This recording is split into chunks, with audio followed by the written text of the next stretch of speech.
మహాదేవుడును మన రక్షకుడైన యేసుక్రీస్తు వారి పవిత్రమైన నామంలో ఈ పునరుద్ధానపు ఆదివారపు ఆరాధనలో పాలు పొందిన మీ అందరికీ వందనాలు. అందరికీ వందనాలండి. అందరికీ వందనాలు.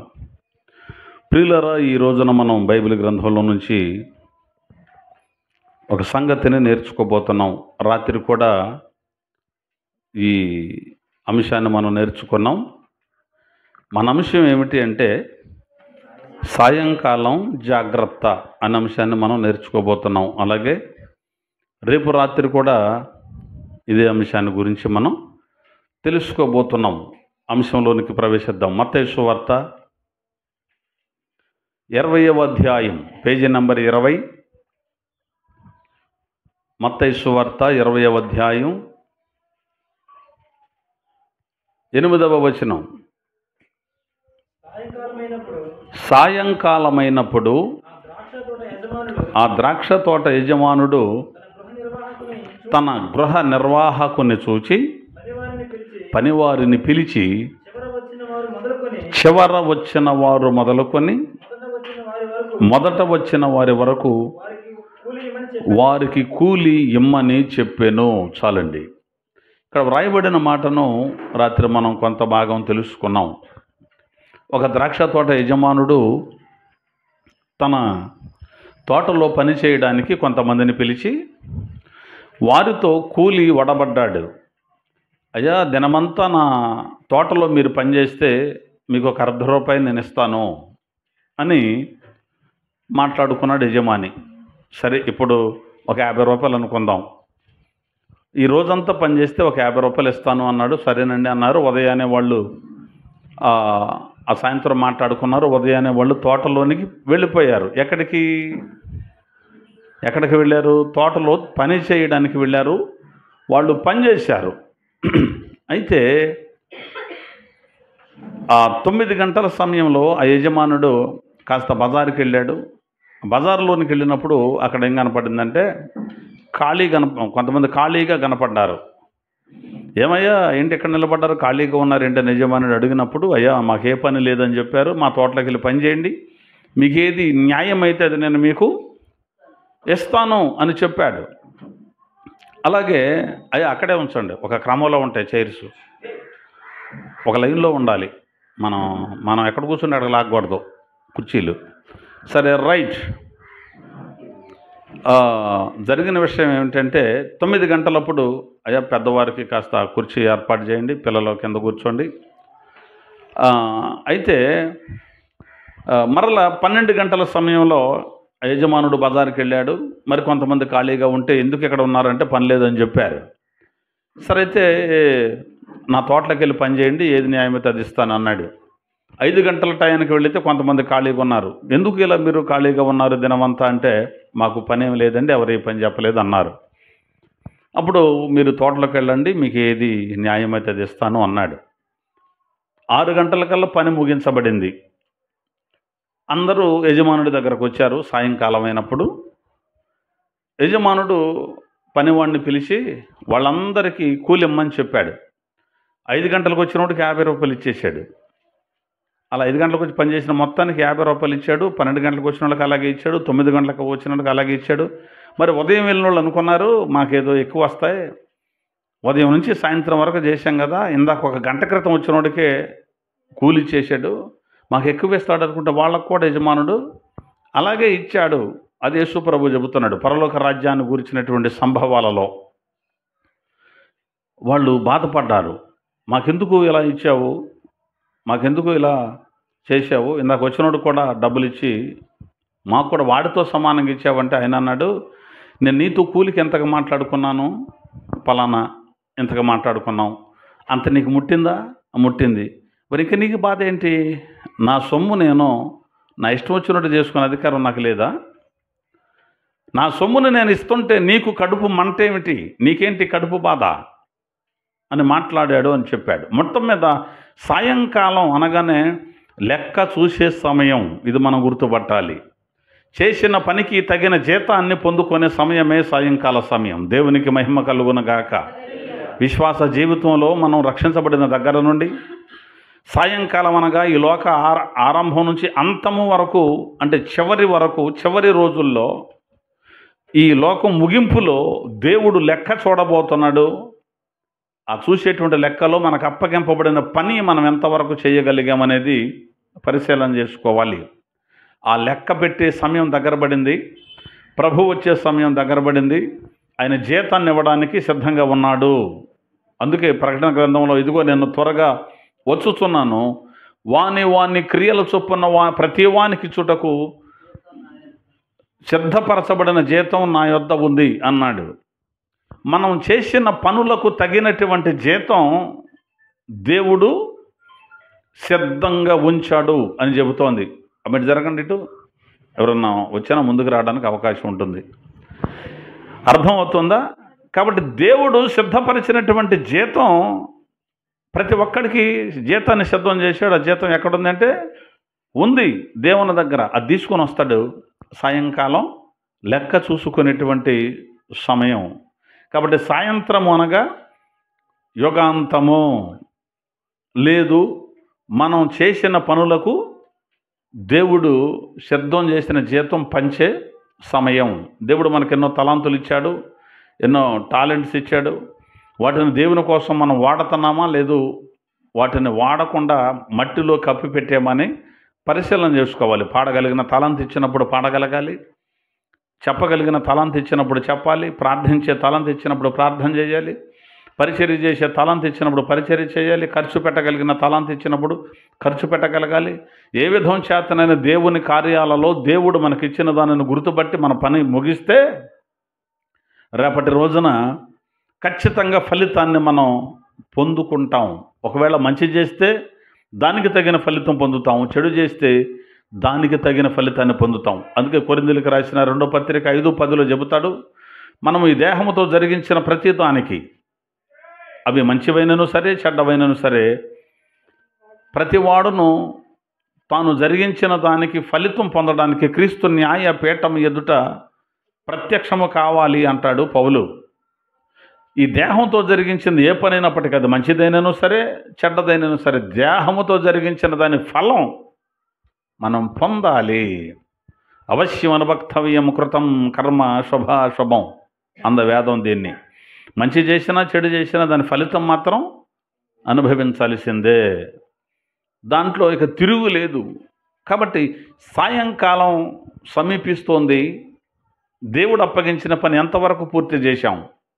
ఇంకా మార్పు చెందని వాళ్ళు, రక్షణను పొందని వాళ్ళు, దేవుని వాక్యమందు భయభక్తులు లేని వాళ్ళు, దేవుడంటే ఇష్టమే కానీ దేవుని వాక్యమందు బలముగా స్థిరంగా నాటబడిన వాళ్ళు ఖచ్చితంగా రేపు నష్టపోతారు. క్రీస్తు న్యాయపీఠం ఎదుటికి వెళ్ళినప్పుడు తలదించుకోవాలి. అక్కడ అవమానాలు ఎదుర్కోవలసిన పరిస్థితులు ఏర్పడుతున్నాయి. కాబట్టి ఈ యుగాంతంలో, ఈ చివరి రోజుల్లో ఎన్నోసార్లు వాక్యాన్ని మనం విన్నాం, ఎన్నోసార్లు దేవుని యొక్క వాక్యం మన మదిలోనికి వచ్చింది. కానీ ఎంతవరకు దాన్ని నిలుపుకున్నాం, లేదు దాన్ని వదిలిపెట్టాం అనేటువంటిది పరిశీలన చేసేటువంటి సమయమని మనం రాత్రికాల సమయంలో కొంత నేర్చుకున్నాం. అయితే సాయంకాలం చేయకూడని పనులు ఏమిటి అనేటువంటిది రాత్రి మనం నేర్చుకున్నాం. నిద్రమత్తులుగా ఉండకూడదు అని మనం నేర్చుకున్నాం. తర్వాత సాయంకాల సమయంలో బజారుల వెంట తిరగకూడదు అని మనం నేర్చుకున్నాం. తర్వాత సాయంకాల సమయంలో పోరాడవలసిన సమయం, యుద్ధం చేయవలసిన సమయంలో మిద్దెనెక్కి చూడకూడని దృశ్యాన్ని చూచి దావీదు వ్యభిచారి అయినట్టు సాయంకాల సమయంలో మనం మన శరీర కోరికల కొరకు పరుగులు తీయకూడదని రాత్రి మనం తెలుసుకున్నాం. ఈ రోజున కూడా సాయంకాల సమయం మనం ఏం చెయ్యాలి అనేటువంటి సంగతులు మనం నేర్చుకుందాం. త్వరగా సంగతుల్లోనికి వెళ్ళిపోదాం. బైబిల్ గ్రంథంలో రాయబడిన ఒక మాటను చదువుకుందాం. ఆదికాండము పేజీ నెంబర్ 19, ఆదికాండము 24వ అధ్యాయం 63వ వాక్యాన్ని చదువుదాం.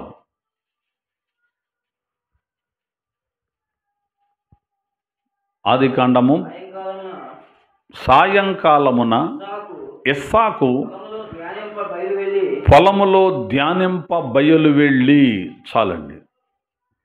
ఇక్కడ ఇస్సాకు అనే ఒక వ్యక్తి కనబడుతున్నాడు. ఇస్సాకు ఎవని కుమారుడు? అబ్రహాము కుమారుడు. అబ్రహాముకి 100 సంవత్సరాల వయసులో పుట్టిన కుమారుడే ఈ ఇస్సాకు. ఇస్సాకు సాయంకాలమున పొలములో ధ్యానింప బయలు వెళ్ళాడు అని బైబిల్లో వ్రాయబడి ఉంది. అప్పుడు ఇస్సాకు వయసు ఎంత అని బైబిల్లో చదివితే అప్పటికి 40 సంవత్సరాల వయసు ఇస్సాకుకుంది. పెళ్లి కాలేదు, పెళ్లి కానీ యవనస్తుడు, 40 ఏండ్ల వయసులో ఉన్నాడు. 40 సంవత్సరాల వయసులో ఉన్నటువంటి యవనస్తుడు సాయంకాలం ఏం చేస్తున్నాడు అంటే పొలములో ధ్యానింప బయలు వెళ్ళాడు అని వ్రాయబడింది.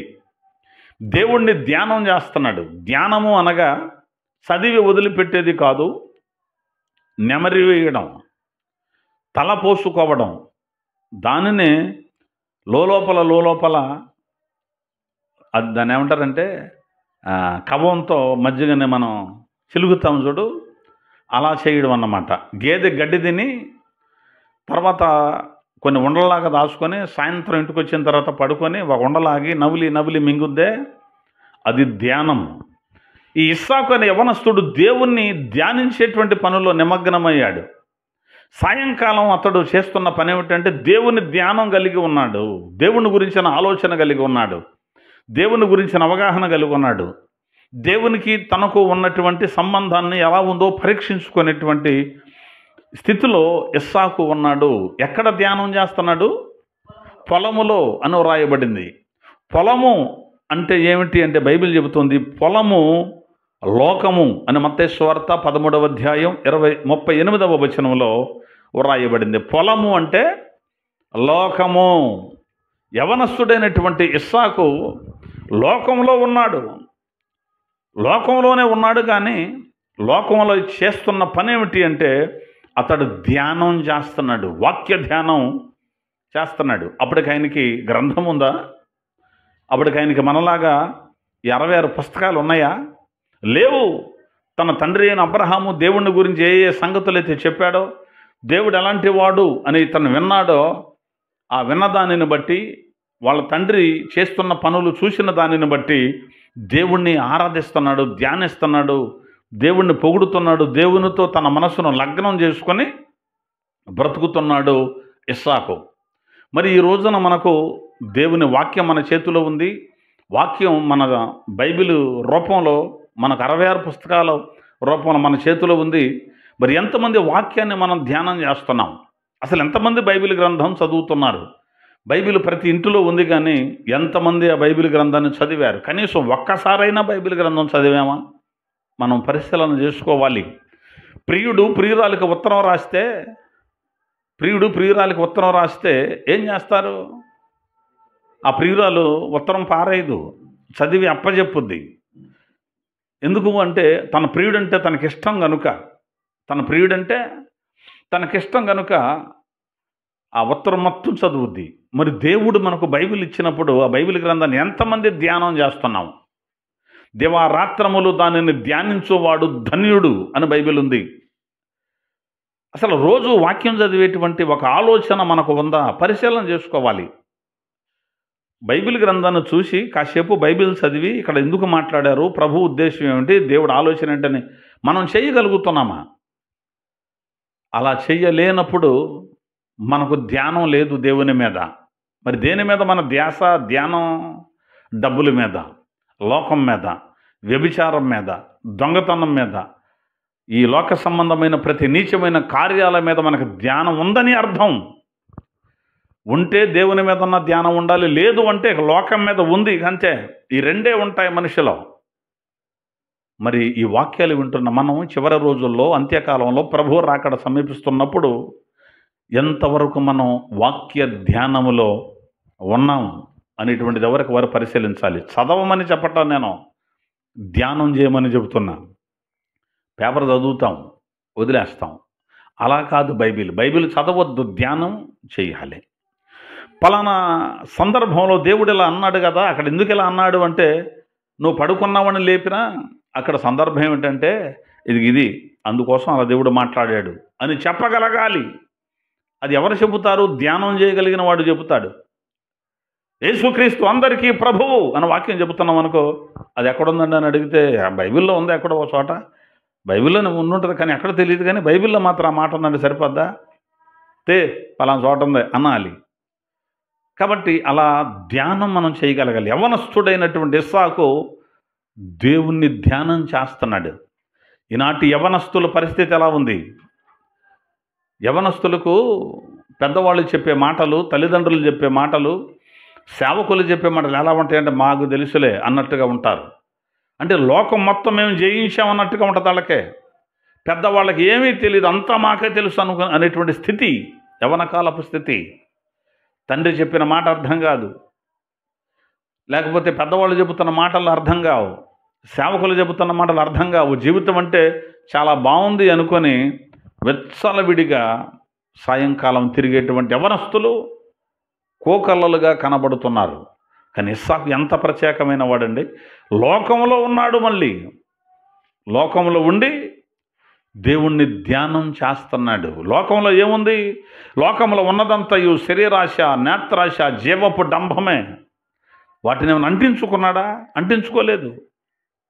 యాకోబు చెబుతాడు, తండ్రి అయిన దేవుని ఎదుట నిష్కళంకమును పవిత్రమునైన భక్తి ఏదనగా దిక్కులేని పిల్లలను, విధవరాండ్రను వారి ఇబ్బందుల్లో పరామర్శించుటయు, లోక మాలిన్యము తనకంటకుండా తన్ను తాను కాపాడుకొనుటయునే. 1వ అధ్యాయం 20వ వచనంలో యాకోబు భక్తుడు చెబుతాడు, లోక మాలిన్యం తనకంటకుండా తన్ను తాను కాపాడుకోవడమే భక్తి. అలాంటి భక్తి కలిగిన వాడు ఇస్సాకు. దేవునికి మహిమ కలుగునగాక. మరి ఈ లోకపు మాలిన్యాన్ని అంటించుకోకూడదు మనం. మాలిన్యం అంటే చెడు, పాపం, ఈ లోక సంబంధమైనటువంటి దుర్గంధం మనం అంటించుకోకూడదు. దానికి ప్రత్యేకంగా బ్రతకాలి, అంటకుండా బ్రతకాలి. బురద అంటకుండా మనం ఉండాలి. తెల్ల బట్టలు వేసుకొని రోడ్డు మీద వెళ్తున్నావు, నీ అంతటి నువ్వు అంటించుకోపోయినా కొన్ని సందర్భాల్లో వర్షం పడుతున్నా కనుక రోడ్డు మీద అక్కడక్కడ గుంటల్లో, రోడ్డు మీద గుంటలు ఉండి నీళ్లు ఉండే కనుక కారు వేసుకెళ్ళివాడు బయ్యమని వేసుకెళ్తాడు కారు. ఆ చక్రం ఆ గుంటలోకి తెగ్గానే నీళ్ళు వచ్చి మన మీద పడి బట్టల బురద అవ్వచ్చు. ఇక అయిందేదో అయింది కదా అని అక్కడే పందిలాగా పొరలకూడదు. ఏం చేయాలి? అక్కడ దాన్ని అసహించుకోవాలి. యువతలకు వచ్చి నీట్గా బట్టలు ఉతుకుకొని మరలా ధరించాలి. లోకంలో నడుస్తున్నప్పుడు ఈ లోకం పాపం, ఈ లోకంలో ఉన్నటువంటి ఈ మాలిన్యం మనల్ని అంటుకుంటుంది. అంటుకోదని ఎవరు చెప్పం, అది మన ప్రమేయం లేకపోయినా అంటుకుంటుంది. కానీ దాన్ని అసహించుకోవాలి, మరలా ఆ బురదను వదిలించుకోవాలి. దేవుని ఎదుట పవిత్రంగా మనం బ్రతకగలగలది యవ్వన కాలంలో ఇస్సాకు చేసినటువంటి పని. ఏదైనా ఒక పాపం చేసినప్పుడు నేను కాబట్టి చేయగలిగాను, నా వల్ల కాబట్టి అయింది, నేను పెద్ద హీరోని అనుకుంటున్నారు చాలామంది. కానీ భయంకరమైన పరిస్థితుల్లోనికి వెళ్ళిపోతున్నారు అన్న సంగతి గుర్తుపట్టాలి. ఎందుకు అంటే ఈ లోకం అశాశ్వతం. బైబిల్ చెబుతోంది ఈ లోకపు నటన గతించుచున్నది అన్నాడు.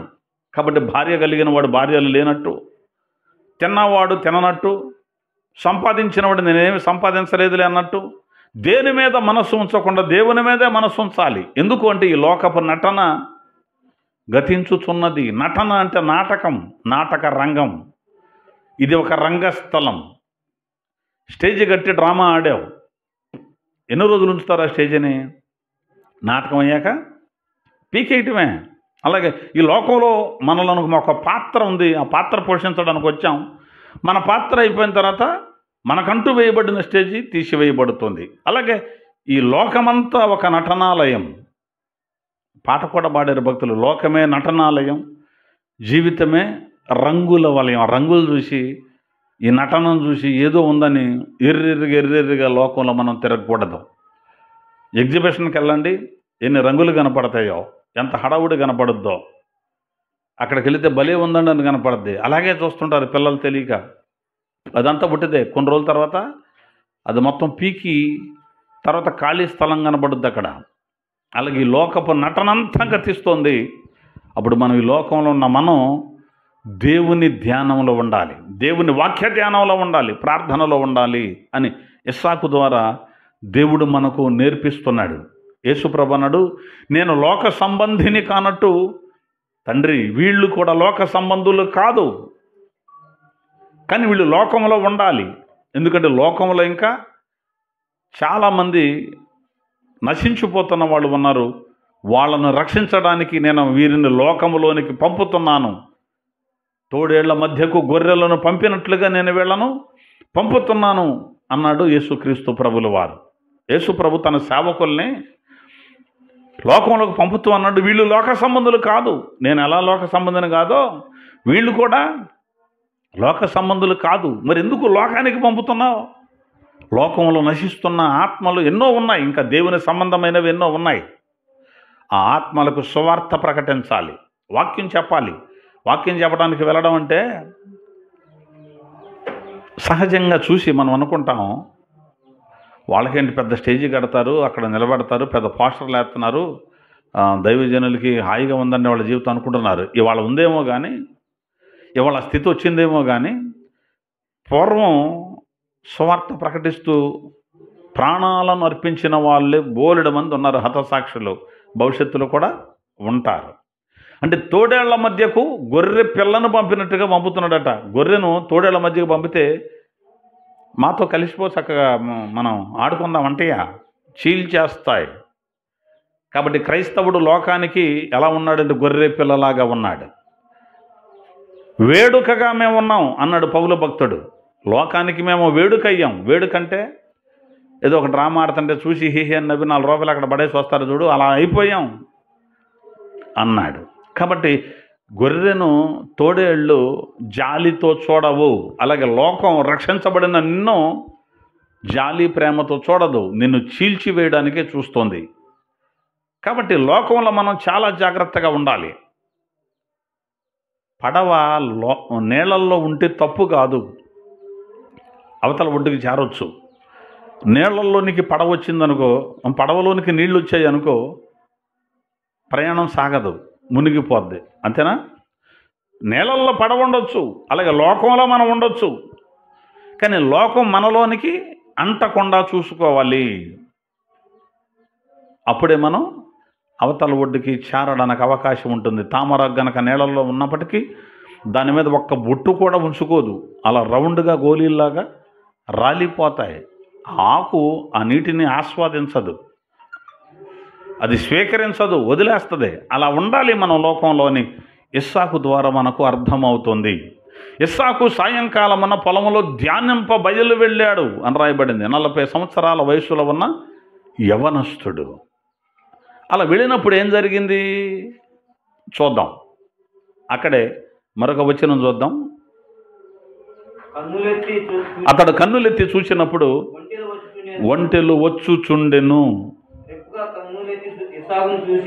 రెబ్కా కన్నులెత్తి ఇస్సాకును చూచి ఒంటె మీద నుండి దిగి మనల్ని ఎదుర్కొనుటకు పొలములో నడుచుచున్న మనుషుడెవడని ఆ దాసుని అడగగా అతడు ఇతడు నా యజమానుడు అని చెప్పెను. గనుక ఆమె ముసుగు వేసుకుంది. తర్వాత 67వ వచనం చదవండి, సరిపోద్దాక చివరిలో. ఇస్సాకు తల్లి అయిన శారా గుడారములోనికి ఆమెను తీసుకొని పోయెను. అట్లు అతడు రెబ్కాను పరిగ్రహింపగా ఆమె అతనికి భార్య ఆయెను. అతడు ఆమెను ప్రేమించెను. అప్పుడు ఇస్సాకు తన తల్లి విషయమైన దుఃఖ నివారణ పొందెను. చాలు, దేవునికి మహిమ కలుగునుగాక. పొలములో ధ్యానిస్తూ ఒక ప్రత్యేకంగా బ్రతుకుతున్నటువంటి ఆ యవనస్తుని జీవితంలోనికి భాగస్వామి వచ్చింది. దేవునికి స్తోత్రం కలుగునుగాక. అతనికి భార్య వచ్చింది. ఎలాంటి భార్య?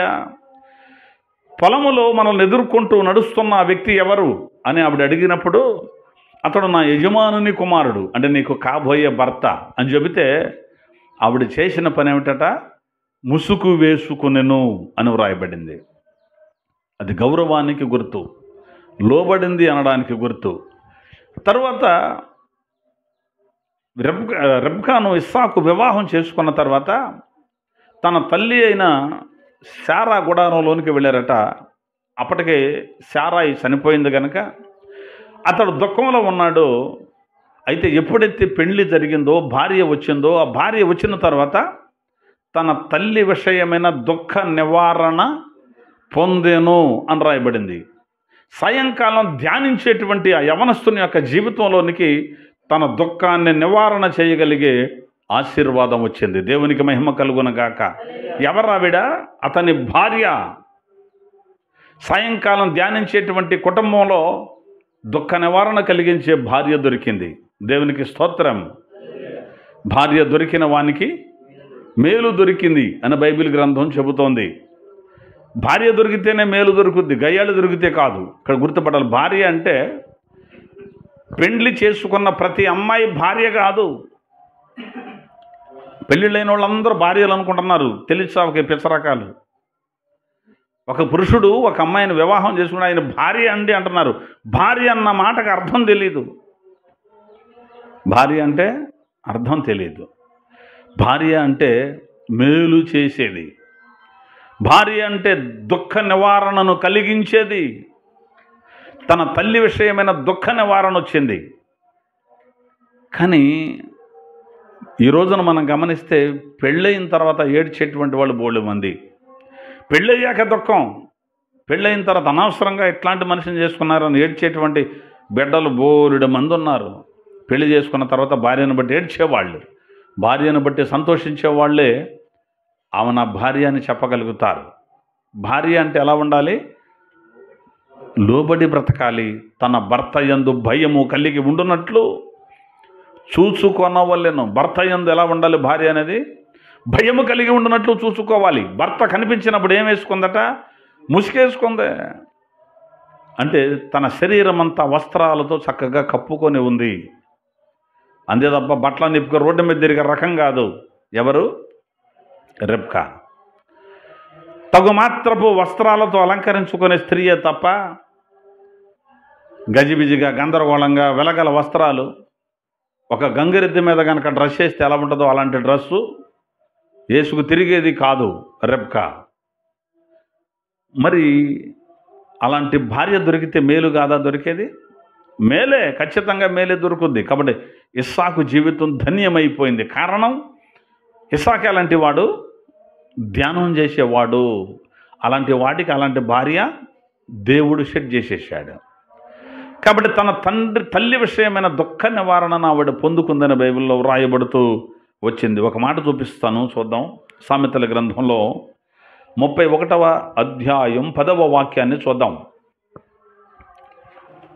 31వ అధ్యాయం 10వ వచనం. గుణవతి అయిన భార్య దొరుకుట అరుదు, అట్టిది ముత్యము కంటే అమూల్యమైనది అని వ్రాయబడింది. భార్యలు దొరుకుతారేమో కానీ గుణవతి అయిన భార్య దొరుకుట అరుదు. సాయంకాల ధ్యానం చేస్తే వచ్చిన లాభం ఏమిటట? మంచి భార్య దొరికింది. అంతకంటే ఎక్కువేం కావాలండి? అంతకంటే ఎక్కువేం కావాలి?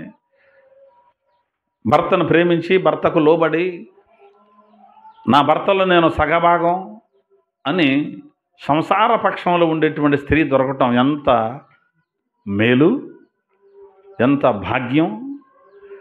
అందుకని ఇక్కడ అన్నాడు, గుణవతి అయిన భార్య దొరుకుట అరుదు. అంటే దొరకదనేం కాదు, దొరుకుద్ది, కానీ తక్కువ, చాలా తక్కువ, అరుదు.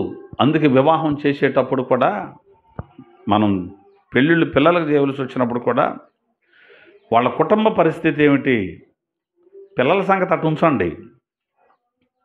వాళ్ళు ఎదుగుతున్నారు కాబట్టి ఏది చెబితే అది నేర్చుకుంటారు. వాళ్ళ కుటుంబ పరిస్థితి ఏమిటి, వాళ్ళ తల్లిదండ్రుల పరిస్థితి ఏమిటి, వాళ్ళ ఫ్యామిలీలో ఉన్న నెంబర్లో ఎలాంటి వాళ్ళు, దేవుని వాక్యానికి లోబడేవాళ్ళ, దేవుడంటే భయపడేవాళ్ళ మొదటిగా చూడాలి. రెండవది, కుటుంబంలో భర్తకు లోబడేవాళ్ళేనా, లేకపోతే భర్తను లెక్కాజాము లేకుండా మేమే పెత్తందారులం అన్నట్టుగా ఉండేటువంటి కుటుంబం అనేది చూడాలి. భర్త బాగోగులు చూడని భార్య అయితే అలాంటి కుటుంబంలో పిల్లలను దయచేసి ఎవడో చేసుకోవద్దు. ప్రార్థనకు వెళ్ళేవాళ్ళు భర్తను లెక్క చేయకుండా, భర్తను పట్టించుకోకుండా, భర్తను తీసి పక్కన పడేసే ఫ్యామిలీలో ఉన్న పిల్లలను క్రైస్తవులు చేసుకోకూడదు. మా అమ్మాయి మందిరానికి వెళ్ళొద్దండి, అయినా వద్దు, చేసుకోవద్దు. ఎందుకంటే వాళ్ళ అమ్మను బట్టి చేసుకోకూడదు పిల్లనే. అర్థమవుతుందా? వాళ్ళ నాన్న బట్టి చేసుకోకూడదు పిల్లనే. వాళ్ళ రక్త సంబంధాలను బట్టి ఆ ఫ్యామిలీ జోలికి మనం పోకూడదు. గుణవతి అయిన భార్య అరుదే దొరకటం, అయినా కానీ మనం ఎతికి పట్టుకోవాలి.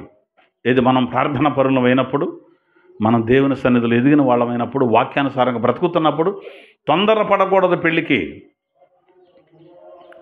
మనం వారి ఫ్యామిలీ పరిస్థితి అలాంటిది, వారు దేవునితో ఉన్న కనెక్షన్ అట్లాంటిది పరిశీలించి అలాంటి వివాహాలు చేసుకోవాలి. వాళ్ళు ఖచ్చితంగా లోబడతారు. కోట్ల రూపాయల ఆస్తి వాళ్ళకున్నా కానీ భర్తతో ఎలా ఉండాలో అలా ఉంటారు వాళ్ళు. లేదు, ఏమీ లేదు, నెత్తి మీద తాటేకి లేకపోయినా భర్త అంటే లెక్కాజాము లేకుండా ఉండేటువంటి స్త్రీలు కూడా ఉన్నారు. ఎందుకంటే వాళ్ళ పెంపకం అట్లాంటిది. తల్లి చేలో మేస్తే పిల్ల గట్టు మీద మేయదు అనే సామెత ఉంది. కాబట్టి వారి తల్లిదండ్రుల పరిస్థితిని బట్టి పిల్లలను ఎంపిక చేసుకోవాలి. ఇది బైబిల్ గ్రంథం చెబుతున్న మాట. ఒకవేళ అలాంటి మంచి అమ్మాయి కనుక దొరికిందనుకో, అలాంటి గుణవతి అయిన భార్య దొరికిందనుకో, అతడి పరిస్థితి ఎలా ఉంటుంది చూద్దాం. 23వ వచనం చూడండి. 23వ వచనం. ఆమె పెనిమిటి దేశపు పెద్దలతో కూడా, 31వ వచనం సామెతల గ్రంథం 31:23. ఆమె పెనిమిటి దేశపు పెద్దలతో కూడా కూర్చుండును, గవిని యొద్ద పేరుగొనిన వాడై ఉండును అని వ్రాయబడింది. దేశపు పెద్దలతో కూడా కూర్చుంటాడు. చాలా పెద్దవాళ్ళండి, గౌరవం కలిగిన వాళ్ళండి అని అంటారే, వాళ్ళతో కూర్చుంటాడు. బయటికి వెళితే, బజారుకి వెళితే, గవిన్లోకి వెళితే అతనికి విలువ ఉంటుంది, గౌరవం ఉంటుంది. భర్తకు విలువ ఎక్కడి నుంచి వస్తుందో తెలుసా? భార్యను బట్టి, భార్య ప్రవర్తనను బట్టి, భార్య నడిచే నడవడికను బట్టి సమాజంలో, సంఘంలో, బయట, దేశపు పెద్దల దగ్గర పురుషుడికి, భర్తకు గౌరవము ఉంటుంది. నువ్వు వేసుకున్న బట్టలను బట్టి గౌరవం రాదు. నెంబర్ 1 బట్టలు తొడుక్కుందరా ఈవిడ అని గౌరవం రాదు. కానీ భర్తను లెక్క చేయదండి అన్నారనుకో, నువ్వెంత ఖరీదైన బట్టలు ధరిస్తే ఏం ప్రయోజనం? ఎంత ఖరీదైన నగలు నువ్వు ధరిస్తే ఏం ప్రయోజనం? భర్తను విలువివ్వనప్పుడు, భర్తకు లోబడనప్పుడు, భర్తను నువ్వు చూసుకోలేనప్పుడు, భర్తను భర్తగా నువ్వు గుర్తుపట్టనప్పుడు ఏం ప్రయోజనం లేదు. కాబట్టి భర్తకు లోబడేటువంటి స్త్రీగా మనం ఉండాలి. ఇస్సాకు ధ్యానం చేశాడు కాబట్టి దేవుడు ఆయనకు చక్కటి భార్యనిచ్చాడు. ఒకవేళ వచ్చింది గయ్యాళైన ఇస్సాకి ఏమి డోకా ఉండదో. గయ్యాళి దొరికిన ఇస్సాకేం భయపడ్డావు, కంగారు పడ్డావు. విడాకల పత్రం రాసి మొఖాన కొట్టినా ఏమీ బాధపడ్డావు. ఎందుకంటే పౌలు భక్తుడు చెబుతాడు, అవిశ్వాసురాలైన భార్య ఒకవేళ విశ్వాసి అయిన భర్తకు దొరికితే, ఒకవేళ ఆవిడ అతనిని విడిచిపెట్టినా విడిచిపెట్టవచ్చు అన్నాడు. లేదు, అవిశ్వాసి అయిన భర్త విశ్వాసురాలైన భార్యకు దొరికితే, ఒకవేళ నువ్వు నాకు అవసరం లేదని విడిచిపెట్టినా విడిచిపెట్టవచ్చు. ఇట్టి వారికి ఏ అభ్యంతరం లేదు. వాళ్ళు వదిలిపెట్టారు అనేవి కంగారు పడనవసరం లేదు. అలా విడిచిపెట్టి వెళ్ళిపోయింది అనుకో, అవిశ్వాసరాలు ఉండలేక చేసేదేముందా? ఏమండి, ఏమైనా చేస్తావా? నాకు కావాలని అతను అంటున్నాడు, నాకు అవసరం లేదు, నీ విధానం వేరు నా విధానం వేరు అని అవిశ్వాసరాలు వదిలిపెట్టిపోయిందనుకో, నిర్బంధము లేదు, సరైన భార్యను మళ్ళీ చేసుకోవచ్చు. అర్థమవుతుందా? విడనాడబడిన దానిని పెండ్లాడకూడదన్నారు కదా, చేసుకోవచ్చు అంటారేమిటి? ఇదిగో ఈ సందర్భంలో నేను మాట్లాడుతున్నాను. కాబట్టి భార్య అనేటువంటిది ఎలా ఉండాలి అంటే, ఒకటి లోబడి ఉండాలి, రెండవది తన భర్త యందు భయము కలిగి ఉండునట్లు చూసుకోవాలి అని బైబిల్ గ్రంథంలో వ్రాయబడుతూ వచ్చింది. గయ్యాళంటే ఎట్లుంటుందంటే, 27వ అధ్యాయం సామెతల గ్రంథం 27వ అధ్యాయం 15వ వచనం. 27:15 ముసురు దినమున ఎడ తెగక కారు నీళ్లు గయ్యాళి అయిన భార్యయు సమానము. ముసురు దినమున నీళ్ళు ఎట్టుంటాయి?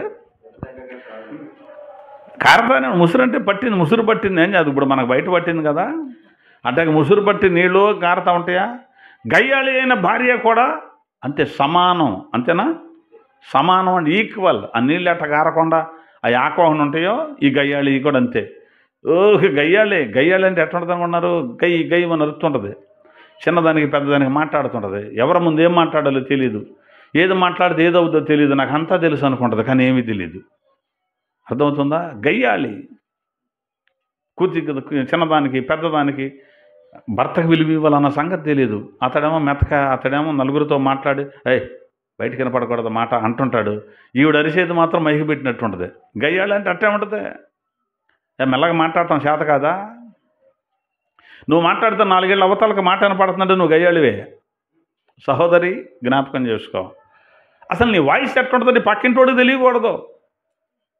అలా ఉండాలి భార్య. దేవునికి మహిమ కలుగును గాక.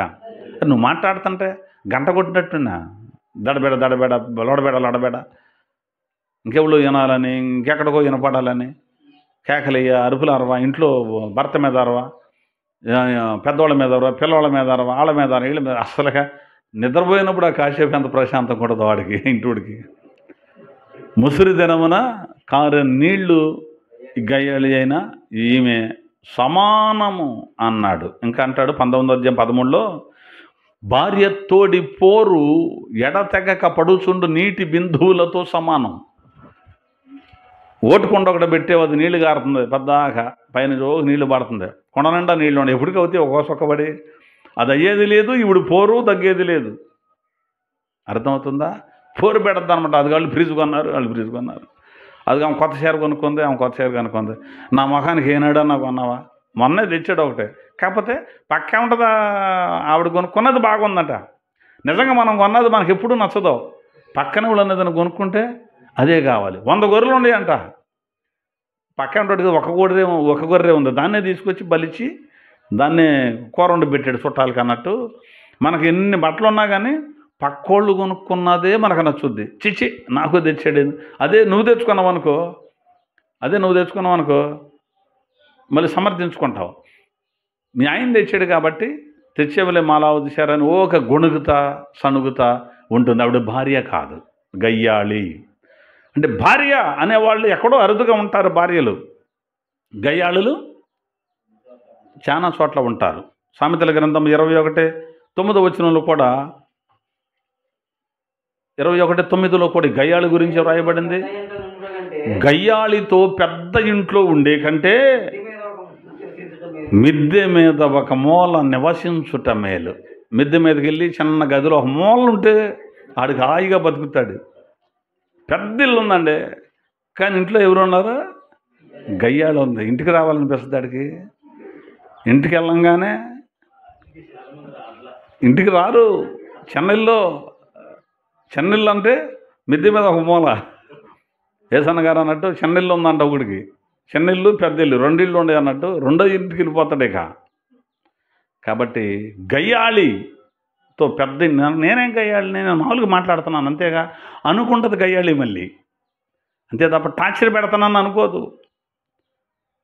గయ్యాళితో పెద్దింట్లో ఉండే కంటే మూల మీద, ఏదో మిద్దె మీద ఒక మూలన చిన్నగా ఒక గది ఉంది, ఒక మూల అక్కడ ఉంటే ప్రాణం హాయిగా ఉంటుంది. అందుకే ప్రాణము విసికించు జగడగుండి దానితో కాపురము చేయుట కంటే 21:19 ఉంటుంది.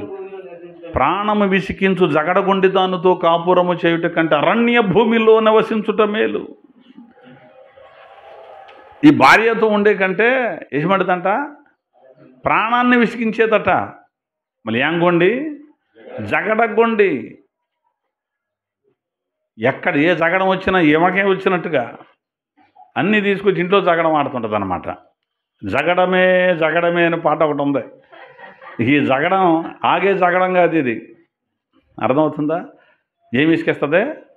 ప్రాణాన్ని విసికించేస్తుంది. బట్టలు కొనుక్కోవడానికి వెళదాం. ఇల్లు కొనుక్కొచ్చారు. మళ్ళీ తర్వాత ఇది కొనుక్కోవచ్చు కదా, వద్దు అన్నాడా, అయిపోయింది. కామాత్రం కొనలేనోడివి యాంటికి పెళ్లి చేసుకున్నావు. పెళ్ళాన్ని పోషించలేవు, ఒక చీర కొనలేవు, ఒక చెప్పులు కొనలేవు, చెవులకు కొనలేవు, ముక్కుకు కొనలేవు. వీళ్ళే కాదు, ఈ రకంగా పోటాడుతుందంటే వాళ్ళ అమ్మ ఎట్ట ఉందో, వాళ్ళ అమ్మగారు ఎట్ట ఉందో. ఆమంటది, ఏంటమ్మాయి, ఏంటి పండక్కే ఈ చీర కొన్నది నీకు? ఏది కూడా కొనలేక మలుడు శుభ్రంగా ₹1 దాచుకుని శుభ్రంగా నందో. శాతకానోడికి ఇచ్చేసాం మేము. ఇదా కొన్నది నువ్వు కాబట్టి నేనైతేనా అన్నప్పటికీ ఈ చీర తీసుకెళ్ళాడు మీద బారేసి. అర్థమవుతుందా? మరి ఏమి ఎట్టుందంటే మరి వాళ్ళ అమ్మ ఎట్టుంటుందో. తల్లి లాలింపు కూతురు తాలింపు అన్నాడు ఒకడు. అర్థమవుతుందా? అలా ఉంటారు. కాబట్టి భార్య అంటే అందరూ భార్యలు కాదు. భార్య కాబట్టి ఏంటి, మేము పెద్దలు పెళ్లి చేశారని పెళ్లి చేశారులే, భార్య భర్తలు లాగా ఉంటున్నారు కానీ భార్య భర్తలు కాదు. భార్య అంటే ఎలా ఉంటుంది అంటే తన భర్తకు లోబడి తన భర్త యందు భయము కలిగి ఉండునట్లు చూసుకుంటుంది. వాక్యం తెలదు ఏం తెలదు దానికి అలా మాట ఏంటో మంచోడు కాదండి అందుకని నేను ఇలా ఉండాల్సి వస్తుందండి అంటారు కొంతమంది. దానికి ఒక మాట చెప్పాడు పేతురు భక్తుడు. పేతురు రాసిన మొదటి పత్రిక 3వ అధ్యాయం మొదటి నుంచి చూద్దామా? 3వ అధ్యాయం మొదటి నుంచి చూద్దాం. పేతురు రాసిన మొదటి పత్రిక 3వ అధ్యాయం మొదటి నుంచి, అది నేను చదవనా? 215వ పేజీ. అటువల్లే స్త్రీలారా మీరు మీ స్వపురుషులకు లోబడి ఉండుడి. ఎవరికి లోబడాలి? స్వపురుషులు అంటే అర్థం ఏమిటి? సొంత పురుషుడు నీ భర్తకే నువ్వు లోబడి ఉండాలి. ఎందుకని చెప్తున్నాడు పని కట్టుకొని ఇక్కడ పౌలు? మీ సొంత భర్తకే లోబడి ఉండు అని ఎందుకంటున్నాడు? సొంత భర్తకు లోబడకుండా ఇంకెవడెవడికో బయటోడికి అద్దె భర్తలకు లోబడి వాళ్ళు ఉన్నారు. అద్దె భర్తలు కూడా ఉంటారా? ఉంటారు. సొంత భర్తకే లోబడాలి. సొంత భర్తనే గౌరవంగా పిలవాలి. బయట వాళ్ళని ఏమండి అని పిలిచి ఇంట్లో ఉండి గౌరవించకుండా పిలుస్తుంటే ఉన్నారు, లేరు అనుకున్నారు ఏంటి?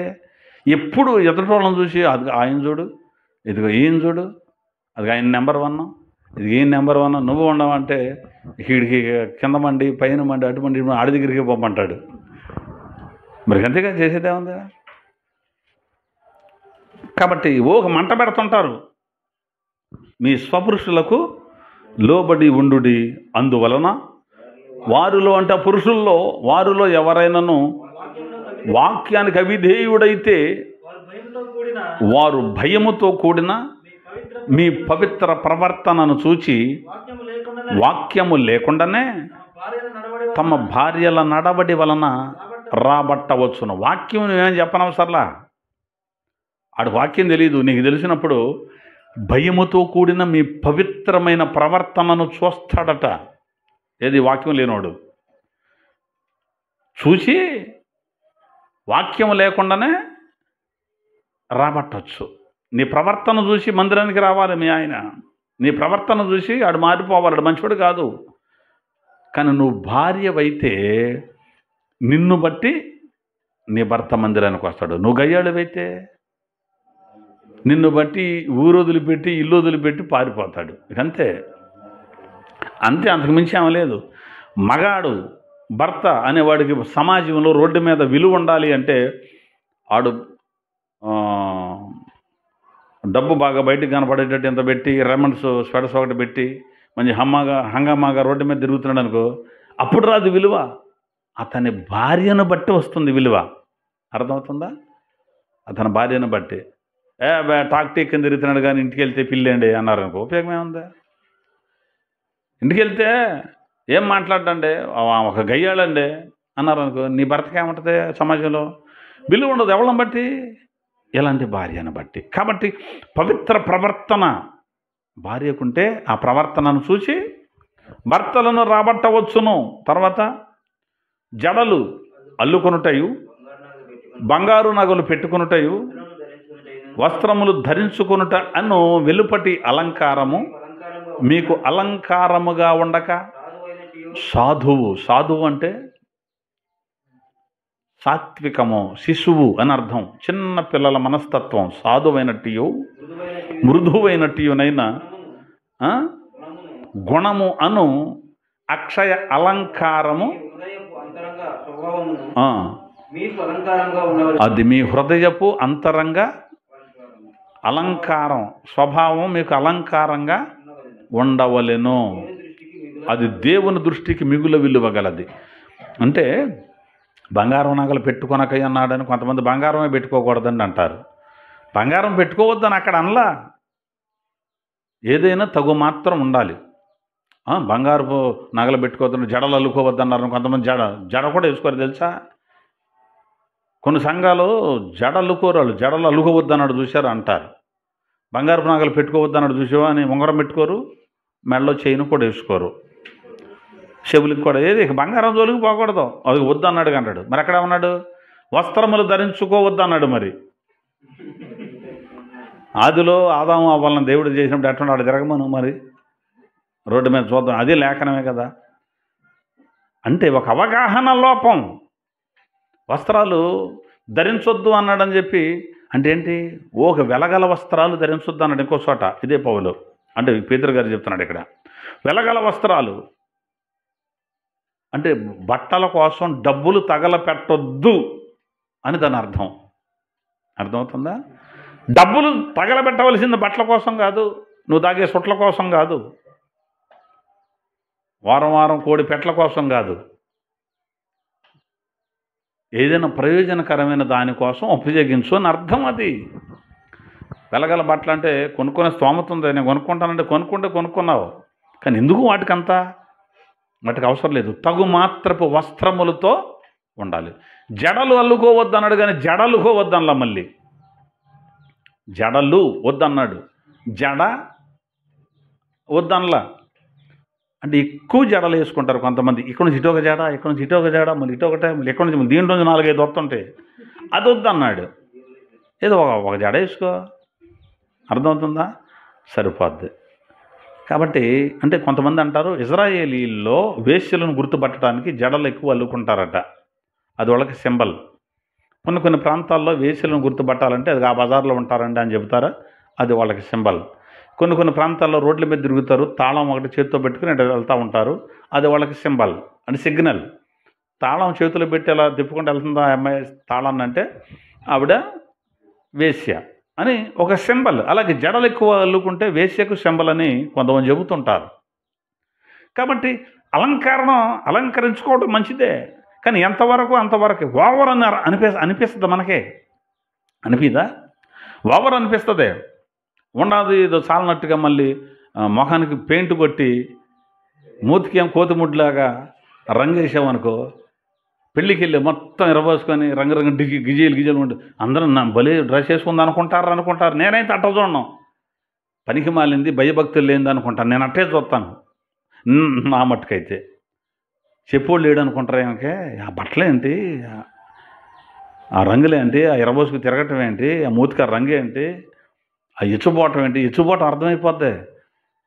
అందరూ నన్ను కెమెరా పెట్టుకుని ఆయనకే తిరుగుతున్నారు అన్నంత ఉంటుందన్నమాట వాళ్ళ దగ్గర. ఏదైనా ఫంక్షన్కి వెళ్ళినప్పుడు కనపడతారు ఇట్లాంటి వాళ్ళు, అందరూ నన్నే చూస్తున్నారు అని ఫీలింగు. ఆ మాట్లాడటం కూడా అప్పటి వరకు ఉండదు నైసు. తినేటప్పుడు కూడా వీళ్ళు ఇట్టే తింటారా అన్నట్టు ఉండదు. ఇంటికి వెళ్తే దాకలో అన్నం వేసుకొని మొత్తం దుడుకు తినే రకం. అర్థమవుతుందా? కాబట్టి భర్తకు లోబట్ట నేర్చుకోవాలి. బయటికి వెళ్ళి గంగిరెద్దులాగా బిజేలుగానే ఉండొద్దు. కాళ్ళ గజ్జలు మోగించుకుంటూ తిరుగుతున్నారంట శివుని కుమార్తెలు. బోడిగుండు చేసి వదిలిపెడతాను అన్నాడు దేవుడు. ఈ మాట చెబితే ఒక ఆమె కోపం వచ్చింది ఒకసారి. అర్థమవుతుందా? పట్టీలు పెట్టుకోవాలనిపించింది, పెట్టుకో. మరి గంగిరెద్దులా గల్లు మనేంటి? అవి అవసరమా? ఏమండే అవసరమేనా? ఎందుకు ఒక గోళ ఇంట్లో అడి తిరిగిదా ఇడి తిరిగిదా? చిన్నపిల్లలు పరిగెత్తుతుంటే మాతో వస్తున్నాడు అనుకోవచ్చు, నీకేంటికి? కాబట్టి అలా ఉండకూడదు. అంటే ఏదైనా తగు మాత్రం. అర్థమవుతుందా? అస్సలు పెట్టుకోవద్దని మనం అనకూడదు, పెట్టుకోండి అని మనం అనొద్దు. తగు మాత్రం నీట్గా శుభ్రంగా చక్కగా కనపడటానికి ప్రయత్నం చేస్తే చాలు, అంతే తప్ప ఇలా మనం ఉండకూడదు. మరి ఎలా ఉండాలి? 4వ వచనం 5వ వచనం, అటువలే పూర్వము దేవుని ఆశ్రయించిన పరిశుద్ధ స్త్రీలను తమ స్వపురుషులకు లోబడి ఉండుట చేత, ఏమిటట? సొంత పురుషులకు లోబడి ఉండుట చేత. అది అలంకరణ అంటే అది తమ్మును తాము అలంకరించుకున్నది. ఏ అలంకరణ అది? భర్తకు లోబడుట అనే అలంకారం భార్యకు అవసరం. భర్తకు లోబడాలి. ఆడు బయటోడుకు లోబడతామేంటి? ఆడేవుడికో ఇంట్లో మొగుడిని పెట్టుకొని నేను ఇటు మాట్లాడుతున్నాడు అనుకోవద్దు. ఇంట్లో నీకు భర్త ఉన్నాడుగా, ఆడేవుడు నీ ఇంటికి వచ్చిపోతున్నాడు ఏంటి? మళ్ళీ పెద్ద భక్తురాలు, మళ్ళీ ఆదివారం మళ్ళీ ప్రార్థనలు మానరే. మళ్ళీ అక్కడికి వెళ్ళి చేసే నాకేదో చేసాడని మళ్ళీ సాక్ష్యం అంటే వీళ్ళు అనుకుంటున్నారు బాగా దిట్టంగా దీన్ని యూరేషనాలు తగులుకున్నాయి. ఒక ట్యాబ్లెట్ ఎత్తి పోయింది, ప్రార్థన నూనె రాసుకోమన్నారు, రాసుకుంటూ ఇయ్య సాక్ష్యాలు అంటే. సాక్ష్యం అంటే ఏంటి? నా రోత బతుకు ఒకప్పుడు, ఇప్పుడు ప్రభు కోసం బ్రతుకుతున్నా, ఇది నా సాక్ష్యం అనాలి. సాక్ష్యం అంటే అది అని చెప్పి బట్టలు అనుకున్న పండక్కే మా ఆయన కొనేటట్లేడు, కొంటావా లేదా అని పీడిచ్చేసా, అప్పు తీసుకొచ్చి కొనేసేసాడు, అది ఇప్పుడు కట్టుకొచ్చా. ఇదా సాక్ష్యాలు? అర్థమవుతుందా? అక్కడ ఎలా ఉండాలట? లోబడటమే అలంకరణ అన్నాడు. ఎవరికి? సొంత పురుషుడు అని రాశాడు అక్కడ.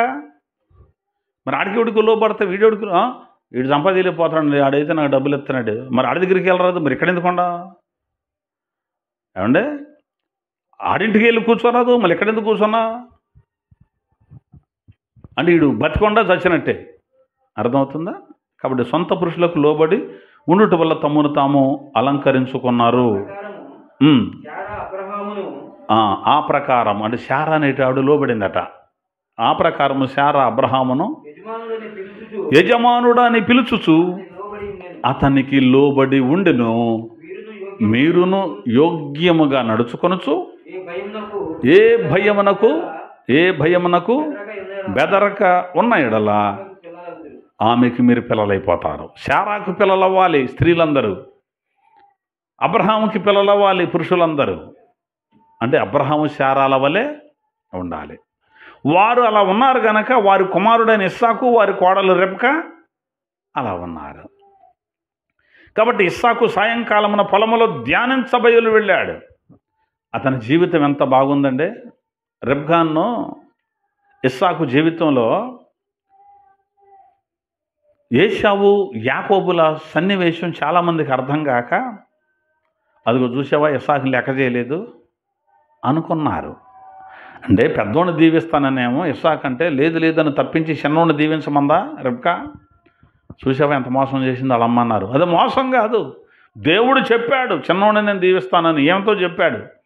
పెద్దోడికి వెళ్ళిపోతుంది ఆశీర్వాదం అని. ఏమేం చేసిందంటే పెద్దోడిని తప్పించి చిన్నోడు లైన్లోకి తీసుకొచ్చింది. అది తప్పేం కాదు. ఇస్సాకు ఎప్పుడైనా సరే నువ్వు ఎందుకు చేసావు అని అడిగినట్టు ఉందా బైబిల్లో? ఆ సంగతి ఇస్సాకు కూడా తెలుసు, చెప్పింది ఇది సంగతి అని. అర్థమవుతుందా? కాబట్టి ఇస్సాకు జీవితంలో అతడు భార్యను పొందుకున్నాడు, గయ్యాళిని కాదు. కారణం అతడు ధ్యానించేవాడు. మరొక ఆశీర్వాదం, ఆయన పొందుకున్న ఆశీర్వాదం చూపిస్తాను, చూద్దాం. చెప్పి ముగించేస్తా. 26వ అధ్యాయం ఆదికాండం 26వ అధ్యాయం 12వ వచనం.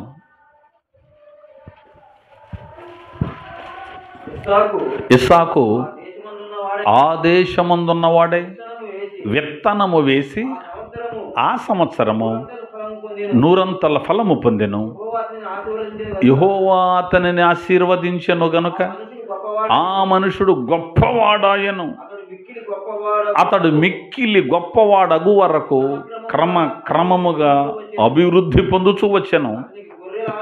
అది బోలెడంత ఆస్తి పెరిగిపోయింది. అయితే ఇక తర్వాత అంటాడు, ఫిలిస్తీయులు అసూయపడినంతగా అంటాడు, శత్రువులు అసూయపడేంతగా అతడు ఆశీర్వాదాన్ని పొందాడు. ఇస్సాకు ఆ దేశముందున్నవాడై విత్తనము వేసి ఆ సంవత్సరమున 100 ఫలము పొందాడు. ఏ దేశం? పరాయి దేశంలో ఉన్నాడు, తనది కాదు ఆ దేశం. పరాయి దేశంలో ఉన్నాడు, విత్తనం వేశాడట, 100 ఫలం పొందాడు. పరాయి దేశం. మనం కూడా పరాయి దేశంలో ఉన్నాం. మనము యాత్రికులము, పరదేశులము. మనది ఈ దేశం కాదు.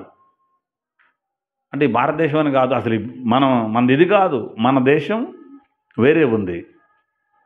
దానికోసం ఎదురు చూశారు అబ్రహాము, ఇస్సాకులు, యాకోబులు. పునాదులు కలిగిన పట్టణం కొరకు ఎదురు చూశారే, అది మనది, ఇది కాదు. అలాగే ఇస్సాకు కూడా పరాయి దేశంలో ఉన్నాడు. పరాయి దేశంలో ఉండి గొప్పవాడయ్యాడు. ఎలా? విత్తనము వేసి ఆ సంవత్సరం విత్తనము వేసి 100 ఫలం పొందాడు. విత్తనము దేవుని వాక్యం అన్నాడు బైబిల్లో. విత్తనం అంటే ఏమిటి? దేవుని వాక్యం. దేవుని వాక్యం కలిగి ఉన్నాడు పరాయి దేశంలో. అలాగే ఈ లోకంలో మనం దేవుని వాక్యాన్ని కలిగి ఉండాలి. విత్తనం వేసి వదిలిపెట్టాడా? విత్తనం వేసి రోడ్డు మీద పెత్తనం చేశాడా? ఆ విత్తనం ఫలించడానికి తగిన చర్యలు తీసుకున్నాడు. ఇప్పుడు చేలో గింజలు వచ్చి అందరూ కోత కోత టైం అయింది అన్నప్పుడు నేను కూడా జల్లు వచ్చాను కదా, ఏదైనా కోతకు వచ్చిందని చూడటానికి వెళ్తే వసద్దా? బాధ్యత తీసుకోవాలి. అంటే విత్తనం వేసి అది 100 ఫలితం, 30 60 కూడా కాదు, 100 ఫలితం వచ్చేటట్టుగా కష్టపడ్డాడు, కృషి చేశాడు. కాబట్టి వాక్యం అనే విత్తనం మనలో విత్తుకొని ఇని అలా ఊరుకుంటే కుదరదు. అది ఫలించేటట్టుగా మన జీవితాన్ని పరివర్తన చెందుకుంటే అప్పుడు గొప్పవాళ్ళం అవుతాం. ఎంత గొప్పవాళ్ళం? గుడ్లాస్తేట, ఎడ్లాస్తేట, భౌతికంగా బోర్లంత ఆస్తి వచ్చింది. అతడు గొప్పవాడయ్యాడు. అతడు గొప్పవాడు అయ్యే వరకు ఒక రోజున గొప్పడయ్యాడా? అతడు గొప్పవాడు అవ్వు వరకు క్రమక్రమముగా అభివృద్ధి పొందుతూ వచ్చాను. అప్పుడు ఫిలిస్తీన్లు అతన్ని మీద అసూయపడే అంతగా అభివృద్ధి వచ్చింది. విత్తనం భూమిలో వేసిన తర్వాత కూడా మనం రోడ్డు మీద పెత్తనాలు చేస్తే మనకి ఫలితం ఉండదు. అందరూ రాత్రి అనుకున్నట్టు అందరూ మొక్కజొన్న తోటలు వేస్తున్నారు కదా అని మనం కూడా మొక్కజొన్న తోట వేసి ఎప్పుడు దాంట్లో గుళిక వేయాలో ఆ గుళిక వేయకుండా, ఎప్పుడు నీళ్ళు పెట్టాలో అప్పుడు నీళ్ళు పెట్టకుండా, ఎప్పుడు కింద ముందు పై ముందు ఎప్పుడు చూసుకోకుండా, వెన్నెప్పుడు పేకాలో పేకకుండా, దానికి మంచి చెడ్డ చూడకుండా, దానికి కంచి లేకుండా వదిలిపెట్టేసి టార్గెట్ ఆడే ఎత్తాడు అనుకుంటే వేసాడండి 2 ఎకరాలు వేయడానికి 2 ఎకరాలు వేసాడు. కానీ ఒక 5-6 బత్తాలు 5-6 మూటలు ఆఖరికి ఎక్సాల మీదో ఆటో మీదో పెద్ద వేసుకొచ్చి మరి అక్కడ లోడింగ్ అన్లోడింగ్ చేయడం ఎట్లుండదు చూస్తే. వీడికి ఏపాటి వ్యవసాయం తెలుసు, ఏపాటి బాధ్యత కలిగి ఉండనుకోవాలి. అర్థమవుతుందా? అదే అందరు విత్తనాలు వేస్తున్నారు కదా, నేను కూడా విత్తనాలు వేస్తానంటే కుదురుద్దా? దానికి ఎంత బాధ్యత తీసుకోవాలి? అలాగే అందరూ వాక్యం వింటున్నారు కదా, నేను కూడా వాక్యం వింటాను అంటే సరిపోద్దా? విని దానిలో ఫలితం ఉండాలి. వాక్యం వింటావా? వింటాను. పాటలు పాడతావు? చూడకుండా పాడతా. చూడకుండా కూడా పాడతారంట. చూడకుండా పాడతా. నాకు పాటలు తెలుసు. నాకు ఆరాధన చేసేటప్పుడు నేను గట్టి చప్పట్లు కూడా ఎగిరితే సీలింగ్కి తగులుద్ది నా తలకాయ తెలుసా. చుట్టుపక్కలకి అందరూ ఎటువంటి వెళ్ళిపోవచ్చింది. మరి అంత ఆరాధన చేస్తావు, అంత భక్తి ఉంది. మరి ఇంటికి వచ్చిన తర్వాత కూడా నువ్వు నోరు తెరిచి పోటాడుతుంటే అసలు ఇప్పుడు ఆగలేకపోతున్నాడు కానీ నీ ముందు మరి ఎగిరి చప్పట్లు కొట్టావు. మరి అక్కడికి వెళ్ళి నువ్వు వేసి వచ్చిన విత్తనాలు ఏంటి నీలో? వాక్యపు విత్తనం మనలో పని చేయాలి, ఫలించాలి. అర్థమవుతుందా?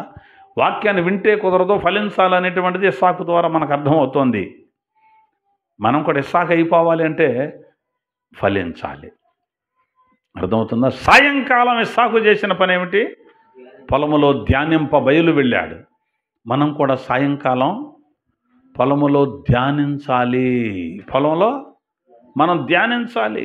అంతే తప్ప సాయంకాలం అవ్వగానే చిమ్మ చీకటికి పడుతున్న సమయం అవ్వగానే బదానికి ఒక హ్యాండ్ బ్యాగ్ ఒకటి తగిలించుకొని, ముఖానికేమో చేతి మందాన ఫెయిర్ అండ్ లవ్లీ రాసుకొని, మూతికేమో రంగు వేసుకొని, అసలు లైటింగ్ పడుతున్న గిజేలు మెరిసేటువంటి డ్రెస్ వేసుకొని నూజివీడు సెంటర్లో ప్రతి బజార్లో తిరిగి ఆ కొట్టి దగ్గరికి ఈ కొట్టి దగ్గరికి ఆ గడ్డి ఈ గడ్డి తిని చివరికి ఇంటికి వెళ్తుంటారు కొంతమంది. సాయంత్రం అదే పని. సాయంత్రం అయితే బజార్లో తిరుగుతారు కొంతమంది తెలుసా. సాయంకాలం ఆ వెలుగుల్లో కాతకూత మచ్చలున్న మొహం మీద కనపడవని గట్టి కోటింగ్ వేసి లైటింగ్ ఉన్న ప్లేసులోకి వెళ్తే 10 మంది నన్నే చూడాలి అని వాళ్ళు కూడా ఉన్నారు. అంటే స్త్రీలను చూసావా ఎంత అవమానపరుస్తున్నాడు అని ఇవాళ నిన్నారనుకో, అదిగో చూసావా ఇదే షాలేమన్న కనుక మల్లెపూలు వివాదం రేపినట్టు, అదిగో చూసావా సాయంత్రం అయితే తగిలించుకొని వెళ్తున్నారంట. ఇక మగాళ్ళని వెళ్ళన్నారు. మగాడైతేనా ఆడదైతేనా బరి తెగించి తిరగొద్దని చెబుతున్నాం. అలా నీ పిల్లలు తిరుగుతున్నారని నీకు హుషారుకుంటే నువ్వు సరిపెట్టుకో. అంతే తప్ప తిరగొద్దు అంటున్నావేంటని చెప్పి ఎదటి వాళ్ళకి కౌంటర్లు ఇవ్వద్దు. కౌంటర్ వేసావంటే నువ్వు కూడా అదే బజార్లో తిరిగే రకం అని అర్థం. అంతే కదమ్మా, జాగ్రత్తగా ఉండాలి. కాబట్టి ఆడపిల్లలను జాగ్రత్తగా పెంచుకోవాలి. వాళ్ళ కొనే బట్టలు కూడా ఎదుగుతున్నారు కాబట్టి చక్కటి బట్టలు వాళ్ళకి ధరింపజేయాలి. పనికి మాలిన బట్టలు కొని, మగపిల్లలు కూడా వేసుకొని ప్యాంట్లు చిరిగిపోయి వేసుకు తిరుగుతున్నారు. చాలా రేటు అంట ఆ బట్టలు. మరి ఆడెట్ట కొన్నాడు, ఆడు బాబు డబ్బులు ఎట్టిచ్చాడో వాడికి నాకు అర్థం కాదు. ఎంత చిరిగితే అంత ఎక్కువ రేటు అంట. మరి నేను అనుకున్నాను ఒకవేళ బండేసుకెళ్ళి పడితే చిరిగినాయేమని అనుకున్నాను యథార్థంగా. ఒకసారి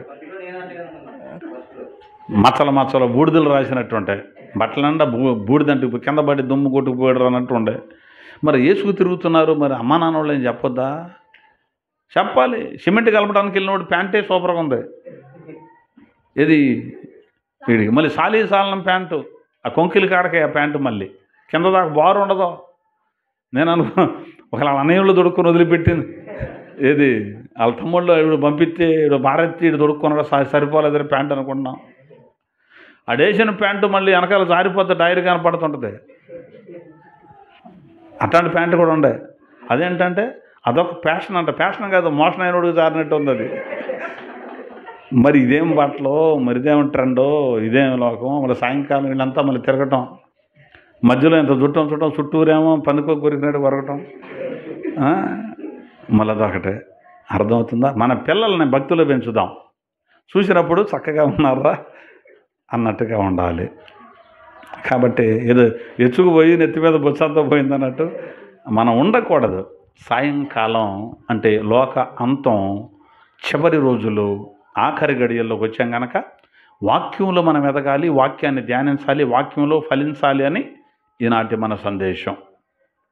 అలాగే రేపు రాత్రి మరికొన్ని సంగతులు, సాయంకాలం చేయవలసిన అద్భుతమైనటువంటి సంగతులు రేపు 20వ తారీఖు రాత్రి మనం తెలుసుకుందాం. సమయానికల్లా వచ్చేద్దాం. అర్థమవుతుందా? అందరం ఆ మాటలు విందాం, బలపడదాం, దేవుని సన్నిధిలో ఎదుగుదాం, మన జీవితాలు కట్టుకుందాం. ఒకవేళ ఈ మాటలు బాధ అనిపిస్తే ప్రభువా నన్ను క్షమించు అని యేసయ్యతో చెప్పి, అలాంటి స్థితిలో ఏది బజారులో తిరిగేటువంటి స్త్రీల స్థితిలో, పురుషుల స్థితిలో మనం ఉంటే అలా ఉండకుండా వాక్యముతో కట్టబడుదుమగాక, వాక్యమందు బలపడుదుమగాక. ప్రార్థన చేసుకుందాం. కళ్ళు మూసుకోండి.